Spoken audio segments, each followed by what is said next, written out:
اسے احد کے میدان کا وہ منظر یاد آیا جب ابو سفیان کی بیوی ہند نے حمزہ رضی اللہ عنہ کی لاش کا کلیجہ نکال کر اپنے منہ میں ڈال لیا اور چبا کر اگل دیا۔ اسی عورت نے اپنے ساتھ کی عورتوں سے کہا تھا کہ وہ مسلمانوں کی لاشوں کے کان اور ناکیں کاٹ لائیں۔ ان عورتوں نے اس کے آگے کانوں اور ناکوں کا ڈھیر لگا دیا تھا۔ ہند نے ان کانوں اور ناکوں کا ہار بنایا اور اپنے گلے میں ڈال لیا تھا، اور وہ پاگلوں کی طرح میدان میں ایک گیت گاتی اور ناچتی پھرتی تھی۔ اس منظر کو اس کے خاوند ابو سفیان نے بھی پسند نہیں کیا تھا۔ خالد نے تو نفرت سے منہ پھیر لیا تھا۔ 3-4 ماہ بعد 2 مسلمان جن کے ہاتھ رسیوں سے بندھے تھے اسے تانے دے رہے تھے۔ وہ اوچھے طریقے سے انتقام لینے والا آدمی نہیں تھا۔ وہ یہاں سے کھسک آیا اور اہل قریش کے ہجوم میں گم ہو گیا۔ اسے اس قبیلے کا ایک آدمی مل گیا جو ان دونوں مسلمانوں کو پکڑ لایا تھا۔ کسی بھی تاریخ میں اس قبیلے کا نام نہیں ہے۔ مورخوں نے بھی حشام کے حوالے سے ایک جنگجو قبیلہ لکھا ہے جو قریش کا اتحادی تھا۔ خالد نے اس جنگجو قبیلے کے اس آدمی سے پوچھا کہ ان 2 مسلمانوں کو کس طرح پکڑا گیا۔ اس آدمی نے کہا، خدا کی قسم کہو تو ہم ان مسلمانوں کے رسول کو پکڑ لائیں اور نیلامی کے چبوترے پر کھڑا کر دیں۔ تم جو کام نہیں کر سکتے اس کی قسم نہ کھاؤ۔ خالد نے کہا، مجھے بتاؤ کہ ان 2 کو کہاں سے پکڑا گیا ہے۔ اس نے جواب دیا کہ یہ 6 تھے۔ ہم نے احد میں مارے جانے والوں کا انتقام لیا ہے، آئندہ بھی ایسے ہی انتقام لیتے رہیں گے۔ ہمارے قبیلے کے کچھ آدمی مدینہ میں محمد صلی اللہ علیہ وسلم کے پاس گئے اور کہا کہ وہ اسلام قبول کرنے آئے ہیں۔ انہوں نے یہ بھی کہا کہ ان کا پورا قبیلہ اسلام قبول کرنے کا ارادہ کر چکا ہے، لیکن پورا قبیلہ مدینہ نہیں آ سکتا۔ ہمارے ان آدمیوں نے محمد صلی اللہ علیہ وسلم سے کہا کہ ان کے ساتھ چند ایک مسلمانوں کو ان کے قبیلے میں بھیجا جائے جو پورے قبیلے کو مسلمان کرے اور پھر قبیلے کو مذہبی تعلیم دینے کے لیے کچھ عرصہ وہیں رہے۔ ہمارے یہ آدمی جب واپس آئے تو ان کے ساتھ 6 مسلمان تھے۔ ادھر ہمارے سردار شارجہ بن مغیث نے 100 آدمیوں کو رجی کے مقام پر بھیج دیا۔ جب یہ 6 مسلمان رجی پہنچے تو ہمارے 100 آدمیوں نے انہیں گھیر لیا۔ تم سن کر حیران ہوگے کہ یہ 6 مسلمان تلواریں نکال کر 100 آدمیوں کے مقابلے پر آ گئے۔ ہم نے 3 کو مار ڈالا اور 3 کو پکڑ لیا، ان کے ہاتھ رسیوں سے باندھ دیے۔ شارجہ بن مغیث نے حکم دیا تھا کہ مدینہ سے کچھ مسلمان تمہارے دھوکے میں آ کر تمہارے ساتھ آ گئے تو ان میں سے 2-3 کو مکہ لے جانا اور انتقام لینے والوں کے ہاتھوں فروخت کر دینا۔ ہم 3 کو ادھر لا رہے تھے، راستے میں ان میں سے ایک نے رسیوں میں سے ہاتھ نکال لیے، مگر وہ بھاگا نہیں۔ وہ اتنا پھرتیلا تھا کہ اس نے ہمارے ایک آدمی کی نیام سے تلوار نکال لی، کیونکہ اسے ہم نے نہتہ رکھا تھا۔ اس نے بڑی تیزی سے ہمارے 2 آدمیوں کو مار ڈالا۔ اکیلا آدمی اتنے سارے آدمیوں کا مقابلہ کب تک کرتا؟ وہ مارا گیا اور ہم نے اس کے جسم کا قیمہ کر دیا۔ یہ 2 رہ گئے۔ ہم نے ان کے ہاتھ اور زیادہ مضبوطی سے باندھ دیے اور یہاں لے آئے۔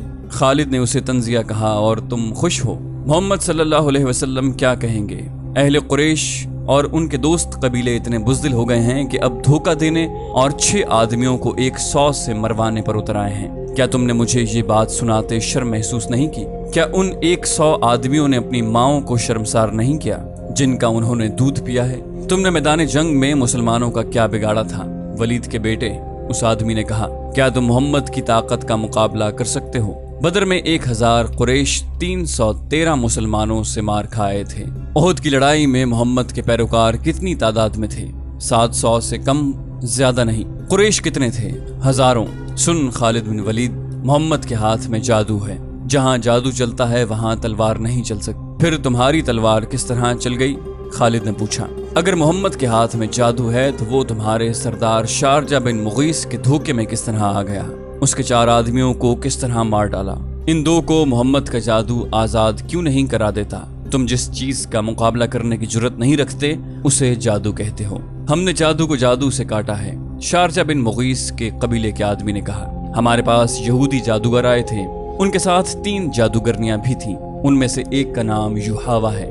ہم نے اپنی آنکھوں سے دیکھا ہے، ایک گھنی جھاڑی میں سے ایک برچھی زمین سے سرکتی ہوئی باہر آئی۔ یہ برچھی جھاڑی میں واپس چلی گئی اور سانپ بن کر واپس آئی۔ یہ سانپ واپس جھاڑی میں چلا گیا۔ مدینہ کی طرف جاتے ہوئے اسے یہ واقعہ یاد آ رہا تھا۔ وہ اسے یاد نہیں کرنا چاہتا تھا، لیکن زہریلی بھیڑوں کی طرح یہ یاد اس کے اوپر بھن بھناتی رہی۔ اسے یوحاوا یاد آئی۔ وہ جادوگرنی تھی یا نہیں؟ اس کے حسن میں، جسم کی ساخت، مسکراہٹ اور بولنے کے انداز میں جادو تھا۔ اس نے شارجہ بن مغیث کے اس آدمی کے منہ سے یوحاوا کا نام سنا تو وہ چونکا۔ معرکہ احد کے بعد جب اہل قریش کی فوج مکہ واپس آئی تو مکہ کے یہودی ایسے انداز سے ابو سفیان، خالد اور اکرمہ کے پاس آئے تھے جیسے احد میں یہودیوں کو شکست ہوئی ہو۔ یہودیوں کے سرداروں نے ابو سفیان سے کہا تھا کہ مسلمانوں کو شکست نہیں ہوئی اور لڑائی ہار جیت کے بغیر ختم ہو گئی ہے، تو یہ قریش کی شکست ہے، یہ یہودیوں کی ناکامی ہے۔ یہودیوں نے اہل قریش کے ساتھ اس طرح ہمدردی کا اظہار کیا تھا جیسے وہ اہل قریش کی ناکامی پر غم سے مرے جا رہے ہیں۔ انہی دنوں خالد نے پہلی بار یوحاوا کو دیکھا تھا۔ وہ اپنے گھوڑے کی ٹہلائی کے لیے آبادی سے باہر نکل گیا تھا۔ جب وہ واپس آ رہا تھا تو راستے میں اسے یوحاوا مل گئی۔ یوحاوا کی مسکراہٹ نے اسے روک لیا۔ میں تسلیم نہیں کر سکتی، ولید کا بیٹا جنگ سے ناکام لوٹ آیا ہے، یوحاوا نے کہا، اور خالد کے گھوڑے کی گردن پر ہاتھ پھیرنے لگی اور بولی، مجھے اس گھوڑے سے پیار ہے جو مسلمانوں کے خلاف لڑنے گیا۔ خالد یوں گھوڑے سے اتر آیا جیسے یوحاوا کے جادو نے اسے گھوڑے سے زمین پر کھڑا کر دیا ہو۔ اس سے بڑی ناکامی اور کیا ہوگی کہ تم مسلمانوں کو شکست نہیں دے سکے۔ یوحاوا نے کہا، تمہاری شکست ہماری شکست ہے، اب ہم تمہارا ساتھ دیں گے، لیکن تمہارے ساتھ ہوتے ہوئے بھی تم ہمیں اپنے ساتھ نہیں دیکھ سکو گے۔ خالد نے یوں محسوس کیا جیسے اس کی زبان بند ہو گئی ہو۔ تلواروں، برچھیوں اور تیروں کی بوچھاڑوں کا مقابلہ کرنے والا خالد یوحاوا کی مسکراہٹ کا مقابلہ نہ کر سکا۔ اگر یہودی ہمارے ساتھ نہیں ہوں گے تو ہمارے کس کام آ سکیں گے؟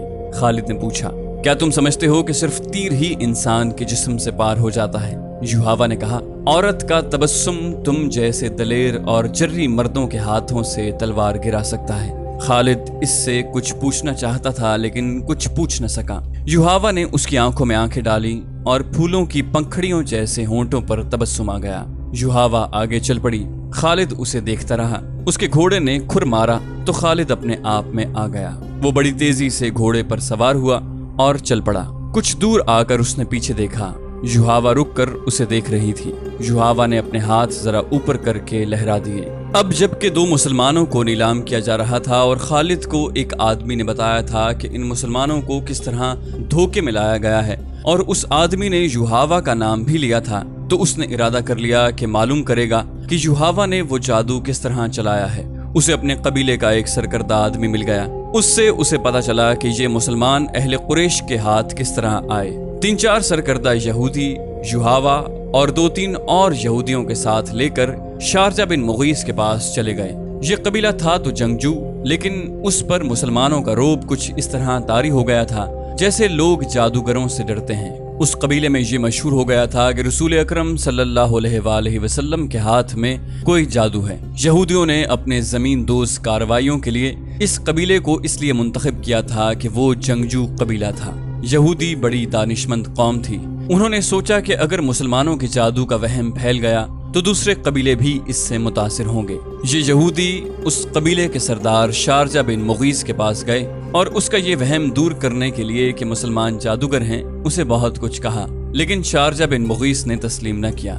رات کو یہودیوں کے کہنے پر شارجہ بن مغیث نے ان مہمانوں کی ضیافت کا انتظام باہر کھلے آسمان تلے کیا۔ ان یہودیوں نے اپنے ہاتھوں اپنے میزبانوں کو شراب پلائی۔ شارجہ بن مغیث اور اس کے قبیلے کے چند ایک سرکردہ افراد کو جو شراب پلائی گئی اس میں یہودیوں نے کچھ ملا دیا تھا۔ پھر یہودیوں نے اپنے جادو کے کچھ شعبے دکھائے۔ یوحاوا نے اپنے حسن کا جادو چلایا۔ اس کا ذریعہ ایک رقص بھی تھا جس میں یہ یہودنیں نیم برہنہ تھیں۔